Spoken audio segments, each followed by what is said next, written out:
La seconde partie de notre débat consacrée ce soir à la visite de François Hollande en Égypte, au Liban, mais également en Jordanie.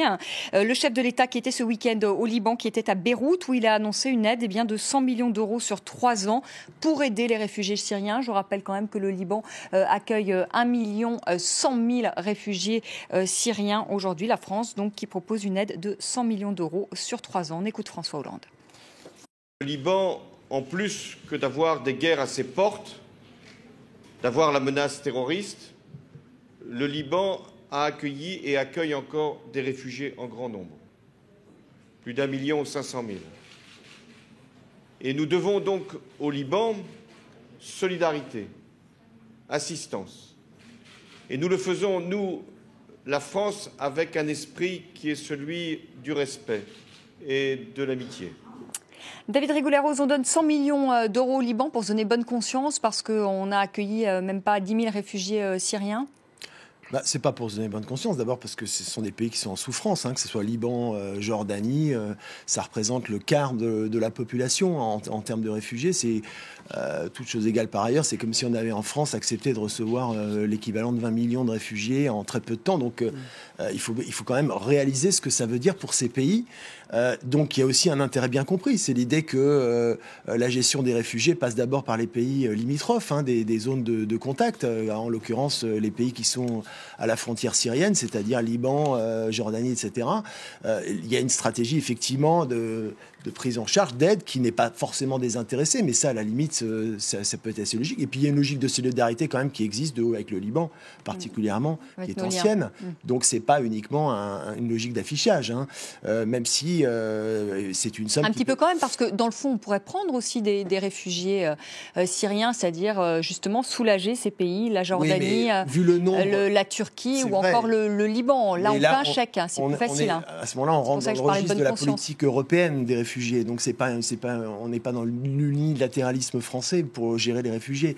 C'est pas 300 réfugiés qui seraient admis en France qui régleraient la question des réfugiés. Donc non, il y a une logique de flux et de masse. Donc de ce point de vue-là, alors au regard de la somme, on peut considérer que c'est dérisoire, mais enfin en même temps, c'est une manière de montrer qu'il y a une solidarité quand même qui existe.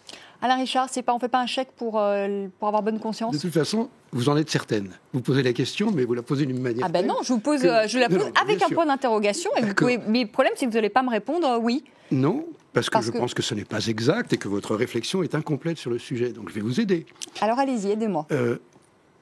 En grande majorité, les personnes qui ont quitté la Syrie pour se sauver n'ont pas l'objectif de refaire leur vie à l'autre bout du monde. Certains le feront, mais c'est une minorité. Les réfugiés entrepreneurs, ceux qui se dirigent vers l'Allemagne parce que l'Allemagne est prospère, représentent 5-10% de la population concernée. Beaucoup d'entre eux, je pense, souhaitent rester dans un espace qui est proche de leur pays et avec l'espoir qu'une étape pas trop lointaine de reconstruction, de réorganisation de la Syrie va leur permettre d'y revenir. Donc, je crois que vous ne pouvez pas partir de l'idée que les réfugiés syriens qui sont aujourd'hui au Liban, en Jordanie et en Turquie, ils sont par contrainte et ne demandent qu'à venir de préférence dans les Alpes-Maritimes. La situation n'est pas du tout celle-là.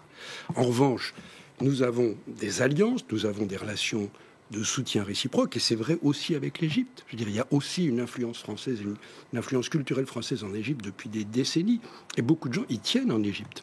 Donc c'est assez naturel que nous ayons, à la mesure de nos moyens, que tout le monde connaît la situation budgétaire de ce pays, que nous fassions un effort pour soutenir des réfugiés dont le coût d'accueil dans ces pays est juste 5 ou 10 fois moins que ce qu'il serait en Europe. Oui, donc vous dites qu'il faut que c'est la meilleure solution pour eux, c'est de rester donc dans les pays limitrophes. Je pense que Turquie, si vous faites un reportage, il n'y en a pas beaucoup qui demandent à venir en France. Oui, mais par contre, quand je vois les images, pardonnez-moi, mais là je vais vous aider sur les images. Travaillé. Quand je vois en l'occurrence les images et tout ce flot de réfugiés, je me dis qu'ils veulent quand même venir en Europe si on n'en aurait peut-être pas autant sur les routes. Honnêtement, vous n'en savez rien. En tout cas, c'est une affirmation légère. Mais j'ai les images, on a les images, tout ça. Faites un vrai reportage. J'étais au Liban il n'y a pas très longtemps. Et j'ai vu effectivement de très près comment ça se passait. Et en réalité, la visite du président français n'est plus ce qu'elle était. Je veux dire que si on prend d'autres époques, la position française et la voix de la France étaient beaucoup plus entendues. J'étais il y a pas longtemps au Liban, je lisais la presse et franchement, c'était quelques jours avant l'arrivée, c'était pas l'événement, faut être clair. Et quand on lit la presse maintenant, on voit bien que je dis pas que ça passe inaperçu, ça serait excessif, mais c'est vraiment même pas en première page. Enfin, c'est assez étonnant, quoi. Et comment vous expliquez ça, Jean-Paul Chagnolot ? Parce que je crois qu'il y a plusieurs niveaux. Parce qu'on sait très bien que, d'abord, la voix de la France, aujourd'hui, à mon avis, n'est plus celle qu'elle fut à tel ou tel moment, même s'il n'y a pas eu d'âge d'or. C'est une plaisanterie de parler d'âge d'or, mais il y a eu des moments où, quand François Mitterrand ou Jacques Chirac venaient, il y avait quelque chose qui se passait. Là, c'est pas le cas, pour plein de raisons. Et puis ensuite, parce qu'on sait bien que, pour les raisons qui viennent d'être dites, François Hollande, qu'est-ce qu'il peut apporter ? Il peut apporter un message de solidarité, mais c'est vrai que ça ne masque pas la défaillance complète, non pas de la France seulement, parce que la France, mais de l'Union européenne. C'est-à-dire que l'Union européenne, dans cette affaire, a été totalement défaillante.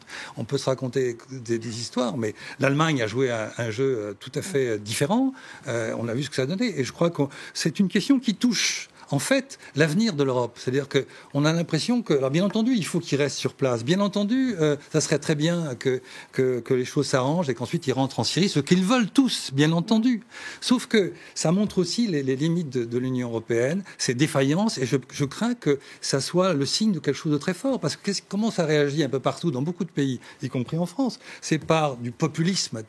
Même notre Premier ministre a eu ce type de langage. En allant en Allemagne pour dire il ne faut pas prendre de réfugiés ou très peu. Je crois que c'est grave, parce que ça veut dire que notre image européenne et notre capacité à construire une Europe est aujourd'hui remise en question. Est-ce que l'image française en prend un coup, justement, dans les pays arabes? La France, justement, finalement, ça vous fait sourire, Richard, mais la question, elle se pose. On sent que vous le désirez tellement. Mais non, mais la voix de la France.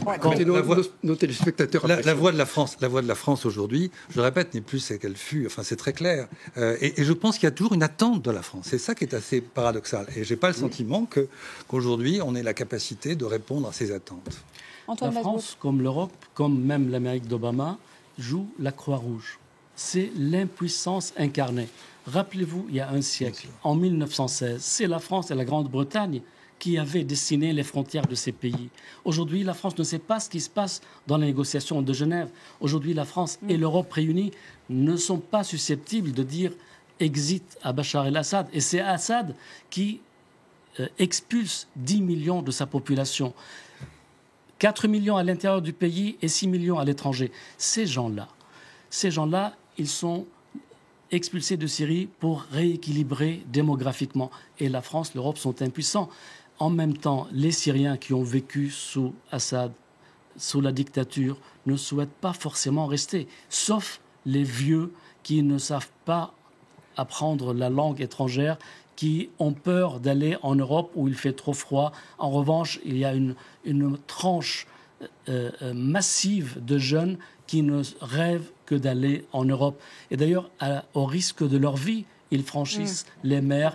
Et quand la voie par la Grèce va se fermer, ils vont faire le transit par la Libye et par l'Égypte pour repasser. Comment justement, je vais vous poser la même question qu'à Jean-Paul Chagnolot tout à l'heure, parce que vous connaissez très bien aussi les pays arabes, vous y allez très régulièrement. Justement, comment est perçue la France justement dans cette crise des réfugiés, hein? La France, comparée à l'Allemagne, c'est quand même blanc et noir. La France ne veut pas de réfugiés. Elle a déjà 5 millions de personnes qu'elle n'a pas réussi à intégrer. Elle a des raisons. Il y a des Français qui sont mal logés. Donc, il y a aussi du populisme. Et si on veut vraiment rendre service aux Syriens, c'est de les aider à rester chez eux, à dégager Assad. C'est ça la mission de l'Europe, la mission d'Obama, la mission de la France. Mais là, on a échoué, c'est l'impuissance. David Rigouleiro, justement, sur l'influence de la France dans la région, est-ce que cette influence est encore existante? Antoine Basbous en parlait tout à l'heure, il parlait du dossier syrien. C'est vrai qu'on avait le sentiment qu'on était un peu en pointe au début de cette résolution. À Paris, on a accueilli je ne sais combien de conférences de l'opposition syrienne. Aujourd'hui, qu'est-ce qu'on pèse, là encore, à Genève? Est-ce qu'on pèse encore quelque chose? Le problème, c'est que la position française a toujours été un peu à contre-temps en termes de calendrier par rapport aux autres acteurs. C'était le préalable notamment du départ de Bachar el-Assad. Il y a eu un réajustement, mais progressif, qui s'est fait. Et donc, c'est vrai que ça a pénalisé, j'allais dire, la crédibilité stratégique par rapport à un éventuel règlement. Mais quand vous évoquez le rôle de la France, je dirais que c'est pas seulement le rôle de la France, c'est le rôle des pays occidentaux en général qui s'est dévalué dans la région. C'est ça qui est intéressant, puisque vous évoquez les frontières du début du siècle, qui avaient été faites par les colonisateurs. Aujourd'hui, il y a une autonomisation des acteurs locaux. Et c'est très nouveau. C'est-à-dire que les acteurs, en fait, on n'a pas forcément la prise qu'on avait précédemment sur le jeu régional. Et évidemment, on est un peu désemparés parce qu'il y a l'Arabie Saoudite, l'Iran, qui ont leurs propres agendas. Et est-ce que nous n'est pas, nous, Français, alignés justement sur la politique de l'Arabie Saoudite et du Qatar, finalement, plus sur du côté, parce qu'on sait que cette région est fracturée. Alors, c'est peut-être un peu simpliste de dire ça, entre chiites et sunnites. En tout cas, il y a une guerre qui se joue entre sunnites et chiites, et qu'on va plus dans le sillage des sunnites. Il y avait une diplomatie arabo-sunnite marquée, mais d'ailleurs qui était déjà sous Nicolas Sarkozy, c'était avec le Qatar. Donc, de ce point de vue-là, il y a une certaine continuité. Et c'était probablement en partie lié à un positionnement par rapport à l'Iran. Il y avait une défiance vis-à-vis de l'Iran qui conditionnait en retour un alignement plus marqué vis-à-vis du monde arabo-sunnite et en l'occurrence des pétromonarchies. Alain Richard, est-ce que la voix de la France compte encore? Je n'ose plus vous poser de questions, vous allez me dire oui. Non, mais enfin, votre réponse est dans la question. Est-ce que la voix de la France compte encore dans la région? Dans le propos d'Antoine Basbous, qui est parfaitement juste historiquement, l'impérialisme, ça a un peu changé. C'est-à-dire qu'en effet, nous ne sommes pas en situation... Changé de camp. Les nouveaux impérialistes, c'est l'Iran et la Russie dans la région.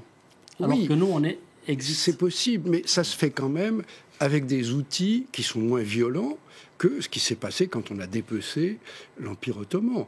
Donc, personne ne peut avoir de regret de ça. C'est-à-dire qu'on a des pays souverains qui, pour certains, ont des ressources importantes, qui, de ce fait, acquièrent une influence internationale, et on est amené à négocier ou à faire évoluer les rapports de force. Personne, sauf à la rigueur les États-Unis, qui politiquement, aujourd'hui, ne le souhaitent plus, et à mon avis, pour longtemps, n'a la possibilité de mettre le point sur la table et de mettre tous ces gens-là au garde à vous. Donc, c'est un rapport de force qui se joue entre eux. Vous disiez très justement qu'il y avait l'enjeu Arabie Saoudite-Iran, qui n'a pas fini d'évoluer. Et nous, on est où là-dedans? On est des deux côtés. Est-ce qu'on pèse? On est des deux côtés. On n'a pas tellement eu le sentiment que excusez-moi, madame, mais si l'accord sur la fin du nucléaire iranien, et donc qui a arrêté la prolifération, c'est juste un petit enjeu mondial, la prolifération. S'il est ce qu'il est, c'est parce qu'on a été plusieurs autour de la table et la France a compté. Il est vrai que ça n'est pas une raison aujourd'hui pour considérer que l'Iran est un allié dans tous les domaines. C'est sûrement pas le cas. Et dans ces pays où l'autorité vient en partie du pouvoir religieux, on est obligé de tenir compte de ce facteur-là, ce qui est évidemment frustrant pour un pays laïque. Jean-Paul Chagnolot, vous vouliez réagir à ce que vient de dire Alain Richard? Ça dépend sur quoi, parce qu'il y a beaucoup de choses. Sur l'Iran, d'abord sur la voix de la France, et puis aussi justement sur notre politique justement pro-saoudienne, c'est-à-dire alliée de l'Arabie saoudite. Est-ce qu'aujourd'hui, est-ce qu'on est en train de rééquilibrer justement les rapports? Ce qui est intéressant, c'est que il n'y a pas encore très longtemps, c'est-à-dire en 2013-2014, moi je discutais avec un certain nombre de responsables politiques français, et ils étaient effectivement focalisés sur le Qatar et l'Arabie Saoudite, et en négligeant l'Iran. Et j'ai toujours trouvé ça assez extraordinaire qu'on puisse mettre sur le même plan le rapport au Qatar, et ça nous ramène plusieurs années en arrière, et l'Iran.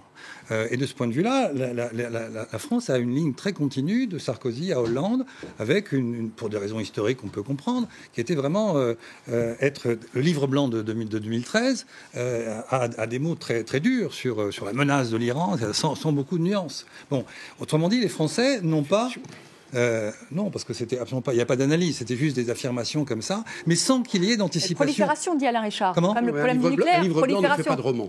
Non, bien sûr, mais il peut être plus subtil. Il peut être plus subtil que celui-là. Il était guère. Enfin bon, ça va se débat. En tout cas, ce que je veux dire, c'est qu'on n'a pas vraiment anticipé ce qu'il pouvait se passer par rapport à l'Iran.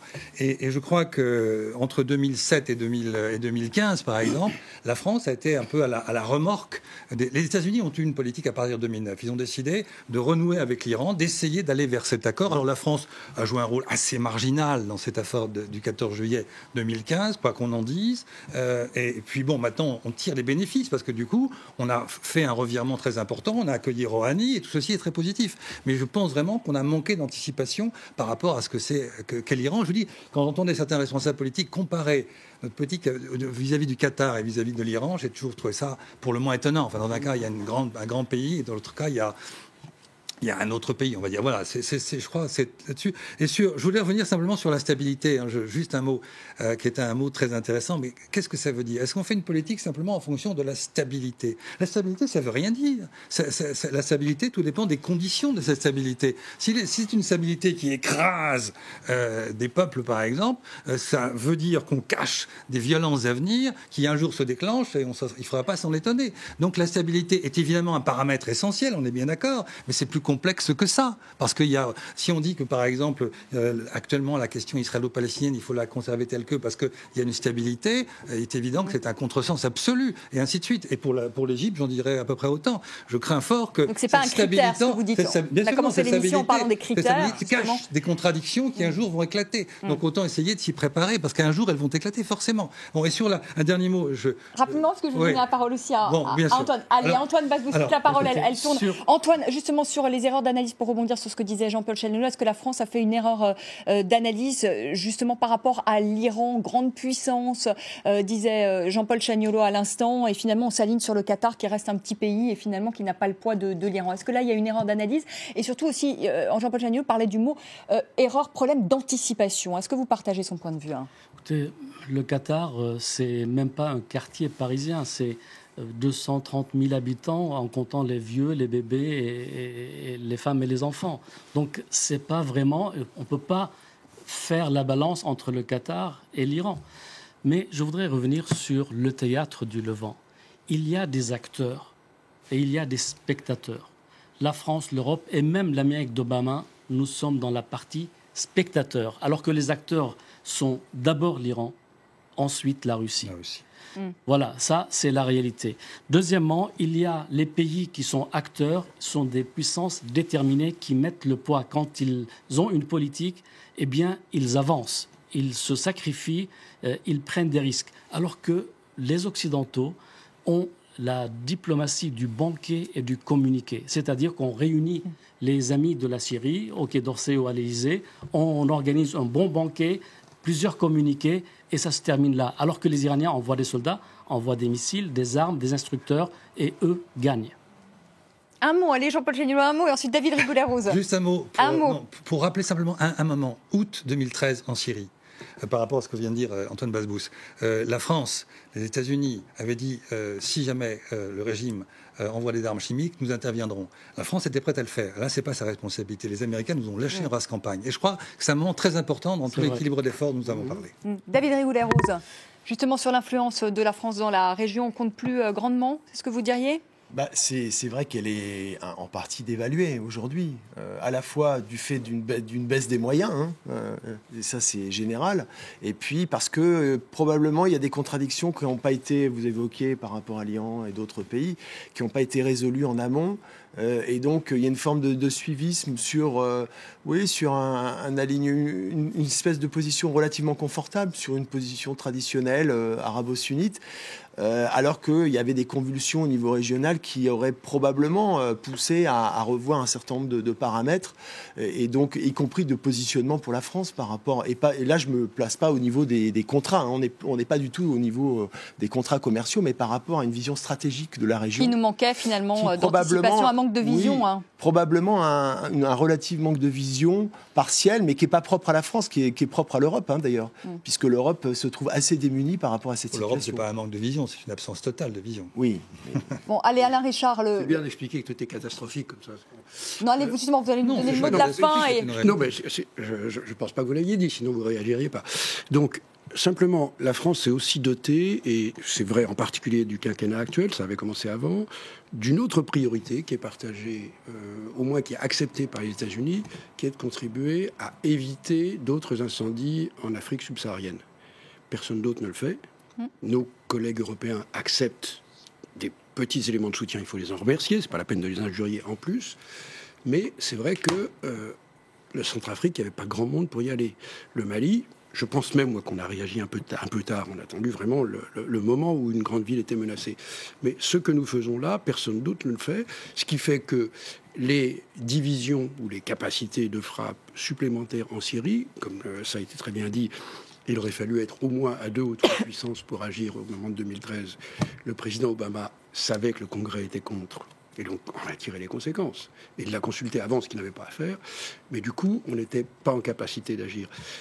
C'est ça aussi, peut-être aujourd'hui, le problème de la France, c'est le manque de moyens aussi. Le manque de moyens au niveau de la défense. Nous sommes un pays... Non. Peut-être qu'on est aussi un grand pays, enfin qu'on a une influence si on a des moyens militaires qui suivent. N'affirmez pas ça sans un peu de réflexion. Nous sommes le pays qui intervient le plus en Europe. Et moi, je regarde, à l'époque où j'étais en responsabilité, on bavait un peu devant le Royaume-Uni. Aujourd'hui, le Royaume-Uni n'intervient plus nulle part. Les États-Unis ont changé de politique. Et la politique précédente, je ne vous raconte pas ce qu'on en disait. Donc, évidemment, il y a d'autres inconvénients de ne pas avoir des États-Unis impérialistes qui envoient des GIs partout. Allez, on peut plus. C'est la fin de ce débat. On a déjà rogné du temps sur la chronique de Karim Yayaoui qui nous attend. Merci à tous les quatre d'avoir participé à ce débat. Merci Alain Richard. On était ravis de vous avoir sur le plateau. Merci à tous les quatre. Karim Yayaoui, tout ce qui a fait le buzz sur les réseaux sociaux, c'est tout de suite.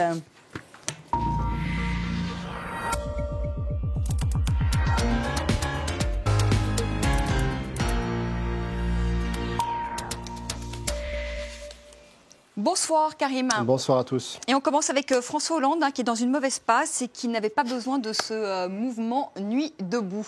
En tout cas, c'est le point de vue développé sur un certain nombre de sites d'information, notamment du côté du Canada et des États-Unis. La Presse est un site canadien et s'arrête un instant sur ce mouvement Nuit debout avec cet article plutôt pessimiste. Requiem pour un président, rien que ça. On évoque une épine de plus dans le pied d'un François Hollande affaibli et discrédité. Le site québécois La Presse considère qu'il y a tout de même quelque chose de trompeur dans tout ça parce qu'il y a un vacarme médiatique assez important autour de ce mouvement Nuit debout et que des mouvements sociaux ces 20 dernières années, il y en a eu qui étaient bien plus importants et bien plus massifs que celui-ci. Du côté du New York Times, on évoque aussi Paris et ce mouvement Nuit debout avec un mouvement qui s'éveille et un parti socialiste en difficulté, voire même assiégé. C'est les mots choisis par le journaliste du New York Times. Le site Politico, lui, évoque aussi cette actualité et explique qu'il est difficile à cerner ce mouvement Nuit debout parce qu'il est multiforme et qu'il défie l'autorité. Mais heureusement, d'après Politico, il n'y a pas encore de connexion entre les discours portés par Nuit debout et la banlieue, même si on a vu un certain nombre de rassemblements du côté de la banlieue parisienne. Il y a cet article, cette fois-ci du côté du Devoir, qui lui est très critique, mais cette fois-ci à l'égard du mouvement Nuit debout. Il considère que c'est la comédie du grand soir, que ce mouvement n'est pas porteur d'idées qui feront avancer la France, et finalement un mouvement qui risque plutôt de sonner le glas de l'extrême gauche. On revient sur l'expulsion d'Alain Finkielkraut, justement, qui s'est rendu place de la République. Alors on en parle énormément dans les médias, des centaines d'articles publiés sur le site du Monde, le vrai visage de Nuit debout, une séquence navrante. En tout cas, le site du Monde a tenté de revenir sur les faits pour essayer de déterminer ce qui s'est vraiment passé du côté de la place de la République. En tout cas, Alain Finkielkraut s'est bel et bien fait virer de cette place. Il y avait un tweet dans la soirée, ce soir-là, des jeunes communistes qui écrivent sur leur compte Twitter, Finkielkraut qui vient à Nuit debout, on l'attège. Alors évidemment, il y a eu tout un tas d'articles pour expliquer qu'il y a eu des violences, qu'il y a eu des insultes. Elles ont bel et bien eu lieu. Mais le site du Monde soulignait tout de même qu'Alain Finkielkraut était resté près d'une heure à discuter avec un certain nombre de participants à Nuit debout. En tout cas, les politiques se sont empressés de réagir, notamment Dominique Régnier sur son compte Twitter, très critique à l'égard du mouvement. Une petite troupe prodigue en formule ronflante. Elle ne cache plus sa nature intolérante et violente. Nathalie Kosciusko-Morizet également a réagi. Non à l'exclusion des idées, le sectarisme est une autre forme de pensée unique, écrit-elle sur son compte Twitter. Du côté du Parti socialiste, Jérôme Gage également a réagi. Il explique sur son compte Twitter, mes désaccords avec Finkielkraut sont nombreux, parfois immense, mais je méprise ceux qui l'ont expulsé d'une place publique pour ses idées. Du côté de Libération, un édito, cette fois-ci signé Laurent Geoffrin, qui évoque les actes de quelques irresponsables qui ont sali le mouvement. Ce n'est pas du tout le point de vue d'un certain nombre de ceux qui étaient présents sur cette place et qui se sont exprimés dans les colonnes de Mediapart, en soulignant que quelques individus ont courtoisement raccompagné M. Alain Finkielkraut, qu'il y a eu des insultes, mais dans les deux sens. En tout cas, du côté d'un certain nombre de tweetos et de sympathisants à Nuit debout, en réalité, il ne faut pas trop s'arrêter sur cette actualité parce que finalement, il y a eu une provocation, une réponse de quelques-uns à une provocation. C'est l'idée développée dans ce tweet. Du côté de Nuit debout, on ne laisse pas tellement planer de suspense autour d'éventuelles excuses. On préfère s'arrêter un instant sur la visite de Varoufakis. C'est sans doute ce qui a retenu plus l'attention d'un certain nombre de sympathisants du mouvement. Merci beaucoup, merci Karim. Merci à tous les quatre encore d'avoir participé à ce débat. Merci à vous de nous avoir suivis. Très belle soirée. Tout de suite, le journal sur France 24. À demain, 18h.